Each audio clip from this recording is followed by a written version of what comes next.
Hello everyone. तो डीमार्ट ने अभी कल ही अपना क्वार्टरली 3 का रिजल्ट अनाउंस करा है। तो चलिए समझते हैं। एंड हम कोई भी ऐसी चीज़ पे बात नहीं करेंगे जो डायरेक्टली आपको गूगल से मिल जाएगी। हम थोड़ा एनालिटिक्स पे फोकस करते हैं। एंड चलिए शुरू करते हैं। हाँ जी, तो इनका जो रिवेन्यू है वो 13.3% से बढ़ा है। एंड जो इनका पैट है, प्रॉफिट आफ्टर टैक्स, वो 18.3% से बढ़ा है। एंड डाटा आपको स्क्रीन पे दिख रहा होगा, तो हम ज़्यादा डाटा पे फोकस नहीं करते, सीधे एनालिटिक्स पे आते हैं। देखिए, जो इनका पैट है वो 18.3% से बढ़ा है एंड रिवेन्यू सिर्फ 13.3% से। दैट मीन्स व्हाट, जो इन्होंने कॉस्ट कटिंग करी है वो बहुत ज़्यादा अच्छी तरीके से करी है। बेसिकली जब प्रॉफिट रिवेन्यू से ज़्यादा तेज़ी से बढ़ता है तो इसे ऑपरेटिंग लीवरेज कहते हैं, है ना। इसका मतलब होता है कि जो डीमार्ट है ना, वो जो भी एक्स्ट्रा 1 रुपीज़ की सेल कर रहा है उसमें ज़्यादा प्रॉफिट कमा रहा है। Now come to category mix analysis. तो जो डीमार्ट की सेल्स है वो maximum sales food and grocery से होती है 57.19%। एंड जो बाकी सेल्स बची वो non FMCG items like merchandise वगैरह इन सब से हो जाती है। एंड मार्जिन्स की बात करें तो इबिटा मार्जिन्स इस बार जो डीमार्ट है उसने 8 से अबव अचीव करा, अराउंड 8.1%। लास्ट ईयर उन्होंने सिर्फ 5.6% अचीव करा था। दैट मीन्स व्हाट, कि उन्होंने बहुत ज़्यादा अच्छे से कॉस्ट कटिंग करी है एंड अपनी ऑपरेशन एफिशिएंसी बढ़ाई है।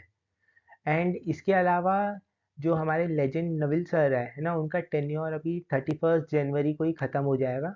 एंड न्यू सीईओ आएंगे अंशु लासवा, जो कि यूनिलीवर में काम कर चुके हैं। वो 1 फरवरी से डीमार्ट की कमान संभालेंगे।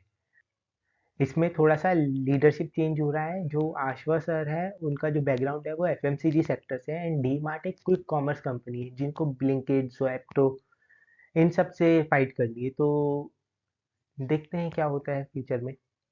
एंड अब चलते हैं नेक्स्ट स्लाइड पे। Now come to store network growth.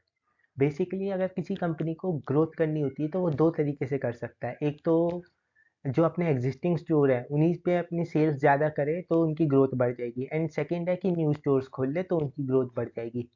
But D mart के केस में क्या है कि जो उनकी एग्जिस्टिंग स्टोर्स है उनसे उनकी ग्रोथ सिर्फ 5.6% आ रही है, जो कि बहुत कम है। जबकि उनकी जो लास्ट ईयर की ग्रोथ थी उन्हीं स्टोर से वो 8.3% थी। जबकि उनके जो न्यू स्टोर्स खुले हैं तो उनसे उनकी ग्रोथ ज़्यादा आ रही है। दैट मीन्स वट, कि जो पर स्क्वायर फीट रिवेन्यू है ना, वो लगभग सेम ही है। दैट मीन्स वट, जो कस्टमर एक बार आ रहे हैं डीमार्ट में, वो उनका जो एवरेज प्राइस है वो धीरे धीरे कम होता जा रहा है। वाई? बिकॉज आजकल सब लोग ब्लिंकिट, जोमेटो, ये जो क्विक कॉमर्स कंपनीज है ना, उनसे फटाफट चीज़ें मंगा लेते हैं। हाँ, मैं मानता हूँ कि डीमार्ट तब हम बल्क में सामान खरीदते तो बहुत ज़्यादा प्राइस डिफरेंस आ जाता है। डीमार्ट अच्छा प्राइस दे देता है हमें, बट फिर भी लोग तब स्मॉल चीज़ें खरीदते हैं तो फिर ब्लिंकिट, जोमेटो इन सब से मंगा लेते हैं। इसलिए डीमार्ट का जो पर ऑर्डर वैल्यू है वो धीरे धीरे कम होता जा रहा है। Now come to competitive mode. So जो डीमार्ट है उसके एस्टिमेट रेवेन्यू लगाया जा रहा है 250 से 300 करोड़, बट प्रॉफिटेबिलिटी सर्टेन नहीं है। कितना हो सकता है? Because of the quick commerce competition बहुत ज़्यादा बढ़ रहा है। डीमार्ट की प्राइसिंग पावर थी everyday low cost pricing, but जो ब्लिंकिट, जोमेटो, जेप्टो ये सब आ गए हैं, तो उसकी वजह से जो कॉम्पिटिटिव एडवांटेज था प्राइसिंग का वो धीरे धीरे कम होता जा रहा है। बट अगर बल्क में अभी भी हम चीज़ खरीदेंगे डीमार्ट से तो अभी भी उसके पास कॉम्पिटिटिव प्राइसिंग है। बट जो अगर हम एक दो चीज़ खरीदने जाते हैं तो सेम प्राइसिंग है ब्लिंकिट वगैरह। तो इसलिए जो इनका कॉम्पिटिटिव मोड था वो धीरे धीरे कम होता जा रहा है। एंड इसके अलावा जो प्रॉफिटेबिलिटी थी, डीमार्ट अभी भी उतना ही प्रॉफिट कर रहा है, पर square feet profit remain same. But तब अगर उसे इंक्रीज करना है तो उन्हें कुछ ऐसी स्ट्रेटेजी बनानी पड़ेगी जिसकी वजह से ब्लिंकिट, जोमेटो या any other quick commerce company से अच्छा खासा कंपटीशन कर सके। So now come to the conclusion.